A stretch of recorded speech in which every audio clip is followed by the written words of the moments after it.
예, 오늘 하나님께서 주신 말씀은 요한복음 7장 1절에서 13절 말씀입니다. 예, 오늘 말씀을 인해서 하나님의 은혜가 여러분들 삶 가운데서 충만하기를 간절히 바랍니다. 이제 어제 말씀을 이어서 예수님을 떠나는 제자들이 있었죠. 예수님 말씀을 받지 못해서 그렇죠. 이제 오늘은 그 다음 내용에 유대인들이 이제 예수님을 죽이려고 하는 그 상황이 됐습니다. 그 상황에서 네, 명절이 됐었고요. 초막절이 됐는데 예수님의 형제들이 와서 근데 그 형제들이 아직 믿음이 없었던 것이 이제 5절에 나오는 내용인데요. 예수님 앞에 얘기를 합니다.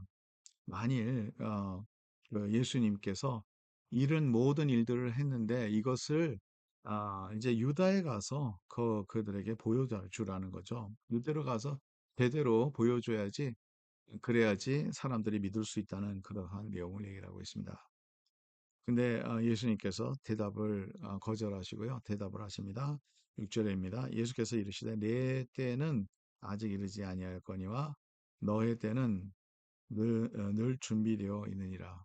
내 때는 아직 준비가 되지 않았다는 거죠. 근데 이 때가 언제냐 하면 예수 그리스도의 십자가가 가까울 때 이제는 내 때라고 하신 걸 봐서는 예수님이 어린 양의 모습으로 희생 제물이 돼서 죽는 그 순간을 얘기를 하고 있고요. 아직은 그때가 아직 안 왔다는 것을 계속 반복적으로 말씀하고 계십니다. 내 때가 아직 아니다는 거죠. 여러분, 여기서 우리가 귀한 것을 배워야 됩니다. 모든 것이 다 때가 있습니다. 아무리 좋은 거라도요, 그 때에 맞춰서 되지 않으면 탈이 나게 되는 것이죠. 준비가 될 때에 예수님께서 예수님의 그 사역의 목적을 보여주는 게 바로 자신이 희생하는 거 아니겠습니까? 그래서 예수님이 죽음을 두려워서 얘기한 게 아닙니다. 여기에서 내 때가 아직 아니라는 것은 이제 이 다음에 예수님은 그 죽음의 길로 가요. 그런데 내 때가 아직 아니라는 것은 그만큼 많은 사람들이 준비가 되지 않았다는 거죠. 거기에서 우리는 참 좋은 교훈을 받아야 되는 것이죠. 모든 것이 다 때가 있는데 그 때를 기다리는 것도 믿음이다. 예, 우리가 많은 기도를 합니다. 안타까운 심령으로 한국이나 미국이나 뭐 이런 정치적으로나 또 어려움들이 있고 많은 일들이 일어날 때마다 우리가 기도하고요. 개인적으로도 우리가 계속 기도를 해오지만은 문제가 그렇게 해결되는 것 같이 보이지 않을 때가 있어요. 그럴 때도 계속 기도를 하죠. 근데 중요한 것은 뭐냐면 하나님의 때라는 거죠. 하나님의 때는 반드시 있습니다. 그리고 하나님의 때는 하나님께서 약속하신 모든 것을 다 이루신다는 거예요. 그래서 그 때를 기다리는 것이 너무나도 중요한데요. 이것은 우리가 영적으로 깨어있지 않고서는 우리가 이 때를 깨달지도 못하고 이 때를 우리가 기다릴 수 있는 것조차도 할 수가 없다는 거예요. 그래서 오늘 말씀을 통해서 그 예수님의 때를 우리가 생각하고 기다릴 수 있는 그러한 모습이 우리 안에 있기를 간절히 바랍니다. 그래서 오늘 말씀을 우리가 생각하면서 아, 우리가 다시 우리에게 큰 교훈이 되어야 되는데 그 다음 내용을 한번 보겠습니다.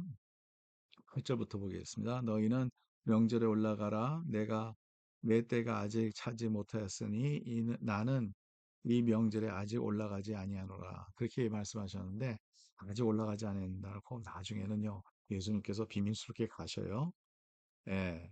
근데 이제 11절에 보니까 명절 중에 유대인들이 예수를 찾으면서 그가 어디 있느냐 하고 이렇게 예수님을 잡으려고 한 거죠. 12절에 예수에 대하여 무리 중에서 수군거림을 많아 어떤 사람은 좋은 사람이라 하며 어떤 사람은 아니라 무리를 미혹한다 하나.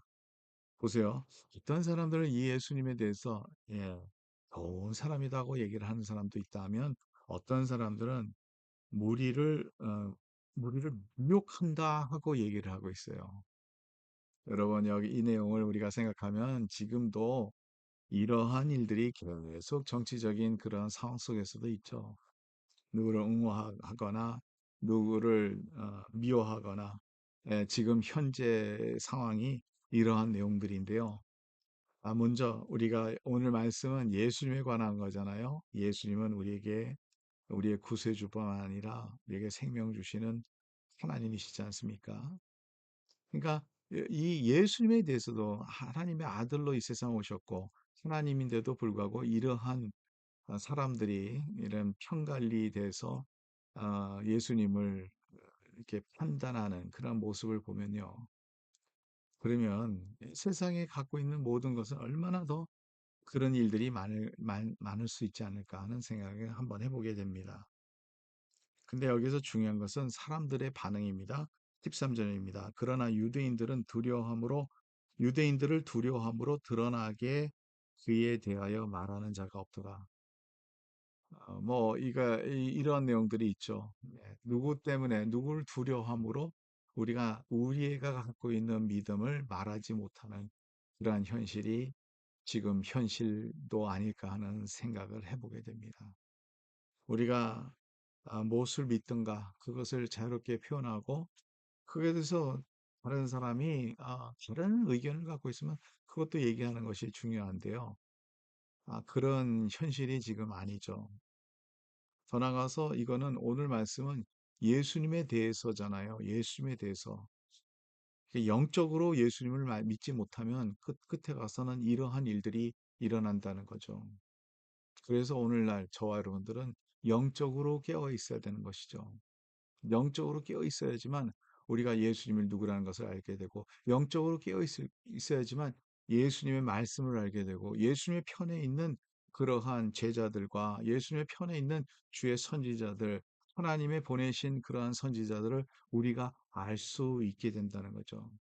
세상에 선동되지 않는다는 거예요. 세상 일로 인해서 우리가 흔들리지 않는다는 겁니다. 오늘날도 주의 백성이 깨어서 모든 상황을 볼 수 있는 그러한 은혜가 있기를 간절히 바랍니다. 더 나아가서 우리가 영적으로 깨어 있어야지 주님과 함께 있어야지 여기 모든 우리의 삶 속에서 주님과 함께 하지 아니하면 우리는 잘못된 길로 갈 수밖에 없다는 것을 깨닫기를 간절히 바랍니다. 오늘도 말씀을 붙잡고 주님을 바라보며 오늘도 기도하며 기도 안에 참으면서 주님의 때를 기다리며 끝까지 믿음을 지키는 우리의 모습이 되기를 간절히 바랍니다. 하나님 감사합니다. 주님의 말씀 안에 진리가 있고 주님의 말씀 안에 생명이 있는데 저희들이 다른 곳에 찾지 않게 해주시고 예수님을 바라보며 예수 안에서 승리하게 하옵소서. 감사하며 예수 그리스도의 이름으로 기도드립니다. 아멘. 오늘도 주님 안에서 승리한 하루가 되기를 간절히 바랍니다.